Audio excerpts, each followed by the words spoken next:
What's up, everybody? It's me, E-Man from E-Man's Movie Reviews. And yes, I am not in my normal location. I am actually out doing a little business on travel right now.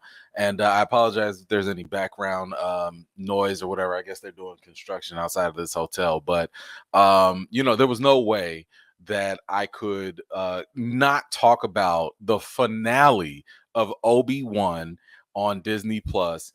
Unfortunately, I couldn't go live because I didn't really trust the internet at my hotel. So I'm going to record this for you all now. But I do ask that any thoughts, comments that you guys have, please make sure that you list them all in the comments down below because I still like to hear what you all have to say.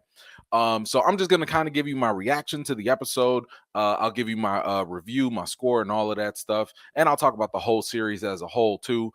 But by the way, if you're watching this, obviously I'm going to talk about spoilers. So if you have not seen the Obi-Wan finale yet, go on somewhere. Go on somewhere now, because I'm talking spoilers. And hey, but if you don't care about the spoilers, then that's fine too. But anyway, without further ado, let's talk about it. Oh my God. This had some great moments. I will say that. And I had to rewatch this episode at least 2 times because there were, at first, when I first watched it, there were some things I will admit that I missed. And what I mean by missed is I'm talking about like with the themes, a lot of the things that the writers were that they were trying to do. So for example, I didn't really like the fact that Obi left the battle at the end when he was fighting Vader. I didn't really care for some of the things that they did with Reva. But let me first talk about what was probably the best part, and then we'll get to the nitty-gritty things that I had an issue with. First and foremost, that had to have been one of the best, most epic lightsaber battles I've ever seen. I ain't never seen Obi-Wan be on one like that. Wow. I mean, once Vader was like, "Oh, your strength has returned to full power," I was like, "Yo, Obi about to show you who the master." Okay, Obi is the master. Okay, wow. First of all, when Anakin buried Obi in the rocks and everything, I'm like, I know you're not just gonna walk away from that. Like, you have the Force. You know if he's dead or not. Why are you just walking away? So that to me already was kind of like, I know Anakin is overconfident. I know that he could be a little cocky and stuff, but that just was a little dumb to me. I'm like, wouldn't you spent all this time looking for this dude so that you could end him and you just put some rocks on him and what, you thought he was just going to suffocate or something? Like, come on now. But anyway, my man went full He-Man. He felt the power and he blew them rocks up and was like, "Anakin, you're mine." What I loved about it was that not only did Obi was in full form. Did y'all see the lightsaber form? My man was doing the back bends and the blocks and with the boom boom boom with the wong wong wong. Oh wait, that was some stuff.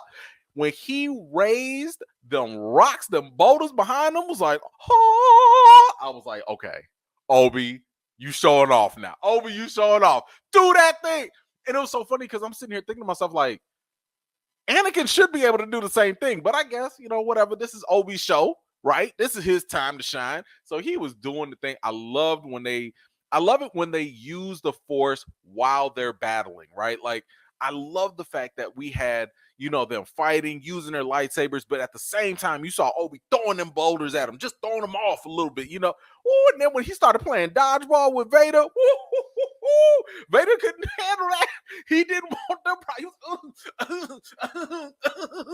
was, and my favorite part, because I've been wondering this every single time somebody fights Vader. I'm sitting here like, can anybody push them buttons? Push them big old do buttons on his chest. And Obi started doing, boy. Obi was like, pop, pop, pop, slice, slice, poke, poke, slice, slice, right into the Vader buttons. Loved it. And of course, when he did that mega move and did that slice, that Force slice right on Vader's face, absolutely loved every single second of that. And I thought that that's where, we got like some really, really good lines. Especially from Vader, where he was like, you didn't kill Anakin, I did. And it's one of those type of moments that is so pivotal for Obi's character, because you have to think about it. Obi has been in kind of like a state of depression for a decade at this point. He's been depressed ever since Mustafar, where he and Anakin fought last time, and he's been blaming himself. He's been, like really kind of going through it. And that's what kind of made him, this isolated person that, yeah, he was hiding from the Empire and all that, but like he was like internally struggling too. Because he was like, oh my gosh, I killed my brother. I did that or whatever. So the fact that Anakin kind of took that from him and was like, nah, I killed Anakin. Like Anakin is dead. That's when you saw the other pivotal line by Obi when he was like, goodbye, Darth. He didn't say goodbye, my brother. He didn't say goodbye, Anakin. Or not. He was like, goodbye, Darth.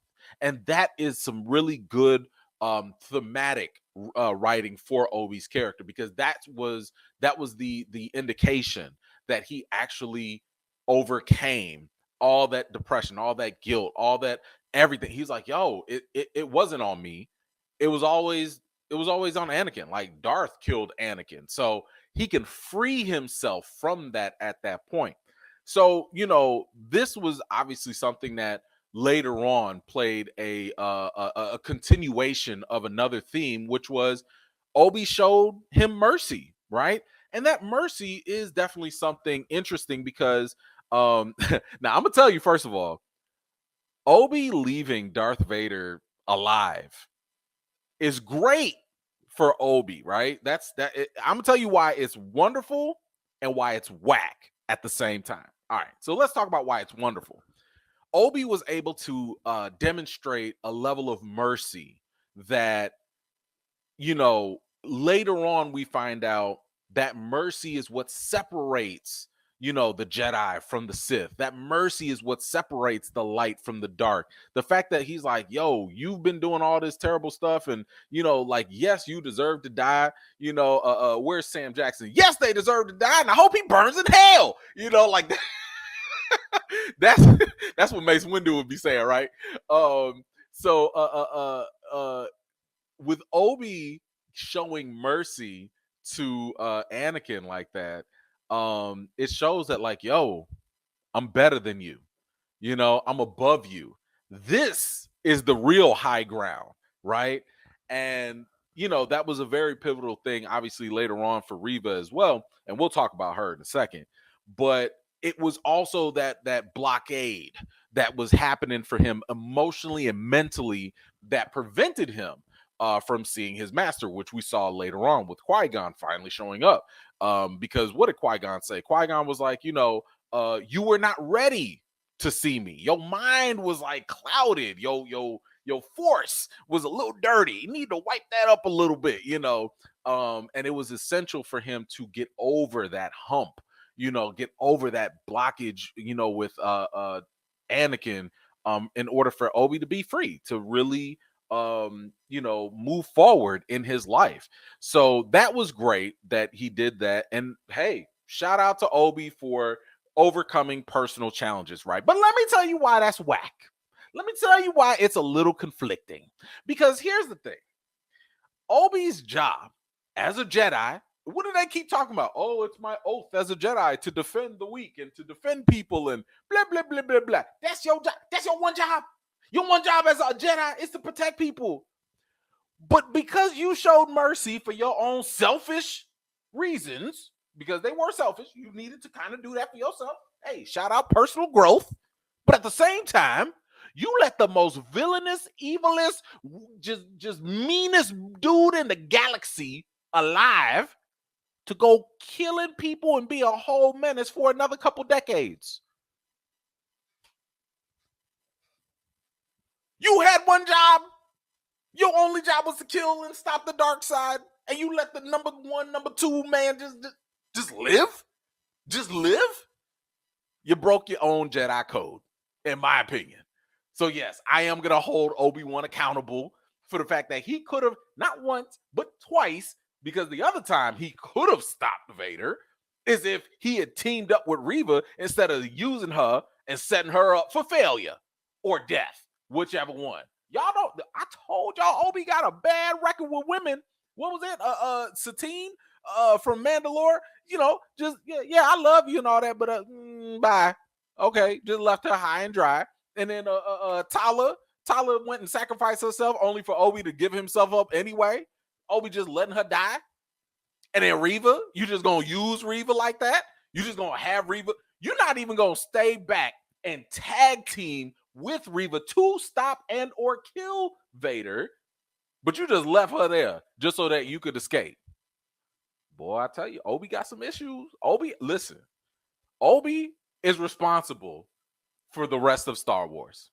All the people everybody that dies after this point is on Obi's watch. That's on Obi-Wan right now, because he could have stopped Vader. He could have put a major dent in the Empire, but he chose not to because reasons, mercy, whatever. Anyway, moving on. Now, let me just talk about the structure of this episode. It's a little disappointing. Granted, I understand what Deborah Chow, the director, I understand what she was going for in terms of telling this story, but I'm just not a fan of it. I think that if you knew everybody in Lucasfilm knew that this battle between Vader and Obi was going to be the WrestleMania, the Super Bowl, the World Series. It was going to be the biggest of the baddest of everything that everybody was looking for. But at the same time, while we in this main event, you want to sprinkle in all this other stuff that don't nobody really care about. You want to sprinkle in Reva, who, by the way, so she just survives a whole lightsaber in her stomach. I mean, is she like the Grand Inquisitor? She got 2 stomachs now? Okay, whatever. Y'all just gonna jump that edit. I didn't care for that. You probably could have showed oh, she found a ship. Oh man, maybe she lasered herself up or something.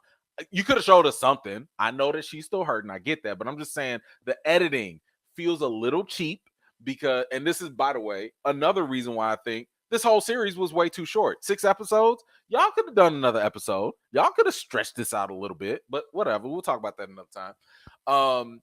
But yeah, so you have Reva there chase. I mean, how you gonna follow up an epic fight like that with some woman chasing and fighting some farmers? I mean, I don't care. You know what I'm saying? Everything else don't matter. I'm sitting here trying to watch the big main event, and you sitting here hitting me with these commercials of these sideshows that I didn't really care about. I just did not care about them. So, in my opinion, I don't think this series, did Reva any real good favors. And I made a comment on this on my Twitter where I said that Star Wars failed Reva's character so far. Yes, it is possible that she could get a spinoff series. That was a rumor. Maybe she gets that. And maybe, with the spinoff series, you actually build her character up a little bit. Fine. But this series right here, because of the fact that it was so short, because of the fact that you had to cram so much stuff to wrap up this story, because for whatever reason, y'all are just stuck that, man, 6 episodes has got to be it. Tell the story.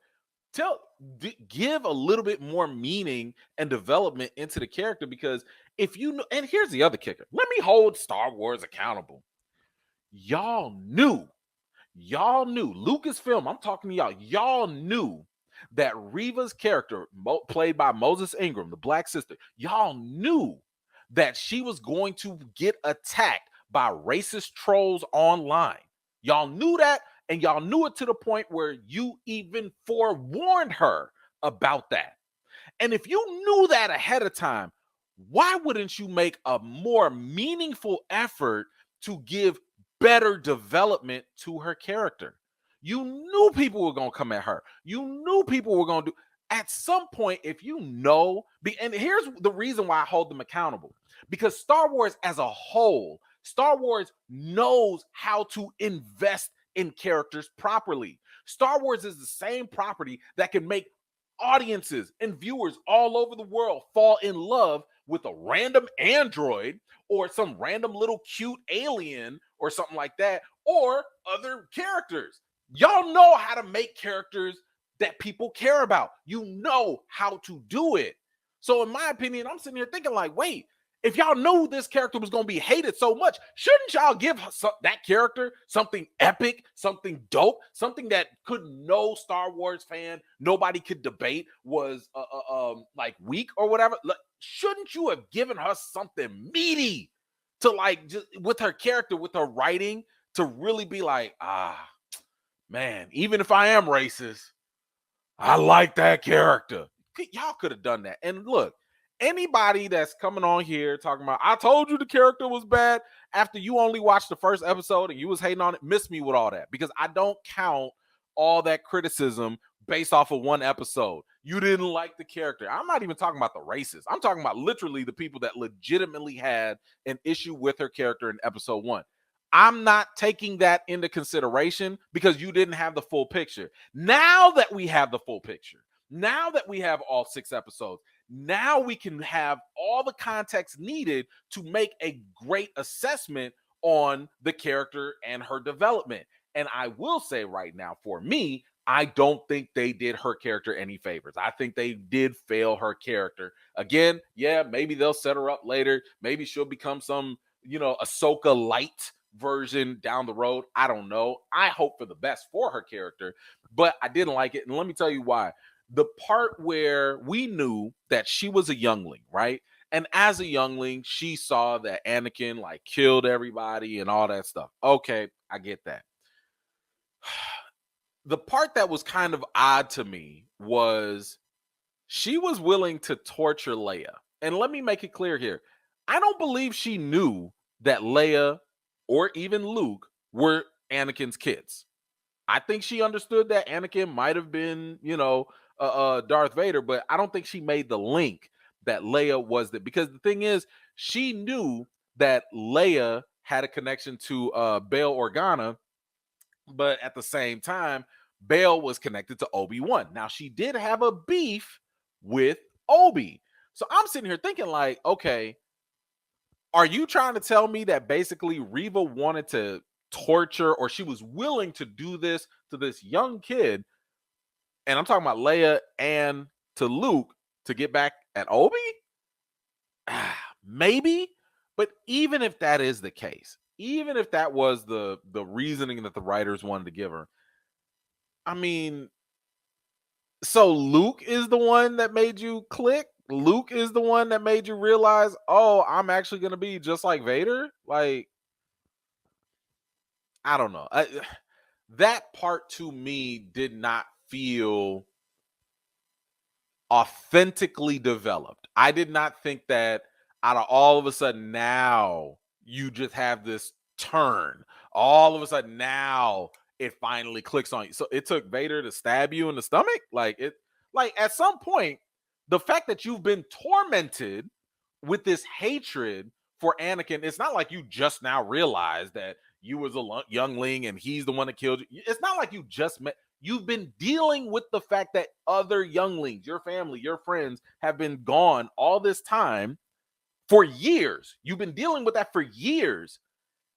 And now you finally realize maybe torturing and killing other kids isn't the right idea. I mean, maybe she was just blinded with hatred, I guess. But like, to me, it just didn't feel like a good enough turn for her character. I just didn't. Again, maybe another episode could have helped. Maybe something else to help further that along for her character would have helped, but it just felt a little rushed. I didn't think it really did her character any favors, but that's just kind of how I felt about it. Now, by the way, there was something I was just thinking about. I actually, and I'm mad. Maybe I was just dumb for a minute or whatever. It just dawned on me that I really like the fact that Obi kept the secret of Leia and Luke's parentage away from them. And at first, for the longest time, I've seen memes. I've seen how people be like, oh, Obi a liar. Obi don't tell nobody nothing. He could have fixed all this stuff or whatever. But then I started realizing, I was like, actually, when you think about it, Obi kept that information away from both of them for a very good reason. Because as we saw in the previous episode, if if Luke or Leia had been interrogated by a strong force user, they would have learned the secret too. Because even you notice when Leia was being interrogated by Reva, Reva couldn't penetrate because Leia also was using the force to defend her mind. So I'm sitting here thinking, like, yo, it's actually a pretty good thing, because had Reva like actually, been able to penetrate Leia's force shield, her mental shield, she would have known that Leia was Anakin's kid and yada yada yada, right? So the fact that Obi kept that information away from them, I think that was actually General Kenobi being very, very, tactful and strategic, and just being like, actually, if you don't know, you can't be harmed by what you don't know. Can't nobody come after you if you don't even know who your parents are. So shout out to Obi for that. Shout out to him for that. So as the episode was wrapping up, I gotta say I did like I like that moment where Obi was kind of clearing out his area or whatever, of his little man cave. And it was so funny because he was sitting there looking at everything like, yeah, I spent all my time here and all that. I was sitting there, I was like, the only thing I thought of was like, you just really gonna have a Fresh Prince moment, when Will at the end of the season was looking at the empty house and everything. I was like, y'all just gonna do the Fresh Prince moment with Obi-Wan? I thought that was cool. I don't know. Maybe I was the only one that saw that. But anyway, but yeah, towards the end, we saw that Qui-Gon actually shows up. Like I mentioned earlier, he had talked about how Obi was not ready to see him. And I thought that was actually very interesting. Again, because Obi was so clouded with his emotions and all that stuff. But here's the thing. I really need, for one, and let me ask y'all this question. I'm going to ask y'all this question. Do you feel as though this season of Obi-Wan was enough to answer the question as to why, in A New Hope, as to why Obi allowed Vader to kill him, right? So in A New Hope, remember, they were having their little battle. It wasn't all that good. Let's be honest. It was two old guys fighting with lightsabers. It was whack. But then, a lot of times what ends up happening, and this is what the prequels tried to do, because the lightsaber battles were so kind of weak in A New Hope, especially with Obi-Wan, I think the prequels were like, nah, Obi-Wan is that dude, and so was Anakin. And that's why we got all the twirling and flipping and all that other stuff to really show that, nah, these dudes really were at their peaks, right? But the bigger question was always like, but why would Obi just allow himself to die? Yes, we understood later on, in the prequels, that they also talked about, well, you get to become a Force Ghost, and by becoming a Force Ghost, you become more powerful, blah, blah, blah, whatever, right? But I still didn't really feel as though that was any reason to be like, yeah, go ahead and kill me, Jack. It's all good. I'm going to become a ghost. What? So my question for you is, do you feel as though where the series ended right now, that was enough? Was that enough to really justify in A New Hope why Obi-Wan just allowed himself to die? And of course, eventually become a Force Ghost. But here's the thing. I think that they absolutely need a second season for Obi-Wan, because there's still way more time that they can, talk about. We got at least another 9 years, 10 years or something in between for him to have adventures or whatever. And again, as I mentioned before, this season was way too short. 6 episodes. Come on now. That's a little insulting for a series or a show that people have been asking you for years. Okay. I mean, come on now. Like that's just a little insulting. But what I would like to see in a second season, I want to see if they can give us more reason and understanding as to why why he allowed Darth to kill him. Because right now, in my mind, I'm sitting there thinking like, was Obi just kind of fighting him and he was just tired? Yeah, he was protecting Luke and Leia for them to escape and all that. But was he just tired and was like, meh, F it, you can kill me. I'm just going to become a ghost anyway. Meh. Like, was that the reason? Or was there like a deeper, spiritual reason, a deeper game plan, for example. So, I'm thinking like, okay, yes, you're going to gain more power, but was there like a hidden truth? Was there a hidden knowledge, a hidden wisdom? Because Obi is pretty wise. Was there something else behind him letting Darth kill him? Could it be maybe to show Darth Vader that, hey, you spent 20 something years trying to get revenge on me, to kill me, and I'm gonna let you kill me just to show you that it was useless, just to show you that it was unfulfilling, just to show you that there was really nothing to gain in killing me. Oh, and by the way, I'm still a Force ghost, whatever. Or could it be something like, because he becomes a Force ghost, now he gets to bother Anakin all the time and just get on his nerves? And that is what made maybe Anakin eventually turn good, because over the years, while he's sitting here looking for Luke and trying to, still be on the dark side, maybe Obi starts bothering Darth Vader, and there's nothing Vader can do about it, because as a Force ghost, he's more powerful, because maybe Vader can affect him. So I'm just saying, all I'm saying is that I hope that if they do a season 2, they absolutely need to show and fill in that gap, maybe a little bit more, of why being a Force ghost was a better thing, why letting him die, and maybe help continue to explain things that we do know from the original the original trilogy. But anyway, so when it comes to this episode, I think on a scale from 1 to 10, and please give me yours as well, I think I'm gonna give Obi-Wan episode 6. Whew, because that lightsaber battle was epic. Like that's top 2 in my opinion, maybe top 3. I mean, this definitely, I think this is better than the one on Revenge of the Sith, because that battle with Anakin, and that was cool. That was great. I don't know. Y'all tell me where it ranks for you, but I think this might be the best one. It might. But if I were to rank this episode, I would say that I would give it. I think I'm gonna give it an 8.5 out of 10. And I want to give it more. I want to give it like a 9, 9.5. But I just did not like the editing. I did not like how they kept interrupting one of the best lightsaber battles ever to sprinkle in all this other stuff that didn't nobody really care about. Like that, to me, I felt like it was way too disruptive of the vibe and the flow that was happening. So that's the only thing that's really holding me back. And actually, and like I said, I didn't really like how they ended off Reva's character. I didn't like the writing in that point. So a lot of the strength in this episode is from that epic lightsaber battle. If we hadn't have gotten that, oh, this would have been a bad episode, in my opinion. This would have just been trash. But with all that said, Obi-Wan as a whole, as a series, I think that it's all right. Because I don't think that this did very much to push Star Wars forward. I don't think this did very much in answering a lot of things that we were hoping for.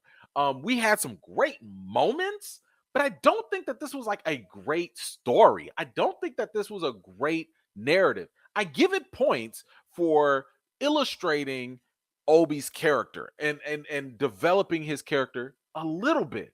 I mean, him getting, I know he's going through a journey and all that stuff, but honestly, it did not feel like the writing of this series was very focused. Like it felt like they was like, yo, we got to have this epic lightsaber battle. Okay, cool. That's great. We know that that's going to happen. We know that's what the fans want. Then I think they were like, but we have to show Obi's journey too, because duh, it's his show. But everything else, Reva, the Empire's stretch across the galaxy, the Inquisitors, who at this point do you even care about the Inquisitors? Everything else was just kind of fluff. It felt like everything else was just kind of thrown there just to kind of make sure that that the story was just gonna flow. I still think Tala was wasted. I still think that this was a good opportunity, because we got a taste of it, of showing how the Resistance was building. But like everything else took a back seat. And I know that they were supporting elements, but it just felt like they just were not, they didn't have a lot of energy put behind them. But anyway, but yeah, I think I'm gonna go with an 8.5 for this episode. But when it comes to the full series, I mean, I think I'm gonna give it a 7.5. I think I'm gonna give it a 7.5 because honestly, outside of a couple of highlights, I don't think I really need to rewatch this series. I don't think that if I go back and rewatch this like a couple years from now, I'm gonna be like, dang, this was a great story. I don't think I'm gonna feel that way. So right now, I'm gonna have to say it's a 7.5 out of 10 for Obi-Wan as a whole. Even though this last episode, great fight and all that, and we had some other great moments, but as a whole, I don't think they really did all that good. And in my opinion, I don't think Obi-Wan has lived up to the hype. I don't think it lived up to the hype and the anticipation that basically we all were hoping for. Everybody was really waiting and hoping for this show to be the greatest thing in Star Wars. But did we get that? Did we really get that? I don't know. Anyway, y'all let me know, how did you feel about the episode 6 of Obi-Wan, and how did you feel about Obi-Wan in whole as a whole, the whole series? Where do you rank this episode on a scale from 1 to 10, and where do you rank the whole series on a scale from 1 to 10? Let me know in the comments down below. And if there was anything I might have missed, please let me know as well. But anyway, that's all I got for today. Thank you so much for taking the time to watch my video. I really do appreciate it. If you're new here and you like what you see, don't forget to like this video, subscribe, and don't forget to hit that bell so you don't miss out the next time I drop a video. I've got more videos and reviews to do for you all, and until next time, I'll see you all later.